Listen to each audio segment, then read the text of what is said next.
KBR news కి స్వాగతం. ఎస్కోట మండలంలో ప్రసిద్ధ పుణ్యక్షేత్రం పుణ్యగిరిలో శివరాత్రి ఏర్పాట్లను జిల్లా కలెక్టర్ ఎస్ రామసుందర్ రెడ్డి పరిశీలించారు. భద్రతా ఏర్పాట్లు, క్యూ లైన్లు, పార్కింగ్ ప్రదేశాలను తనిఖీ చేశారు.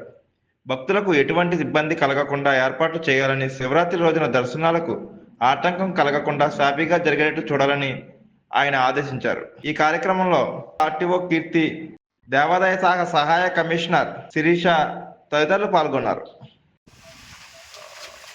ఏమన్నా మనకు తప్పులు ఉన్నాయో చూసుకోవడం కోసం రావడం జరిగింది. సో మేజర్గా పోలీసు వారు మనకి హోల్డింగ్ ఏరియాస్ పెట్టుకోవడం జరిగింది.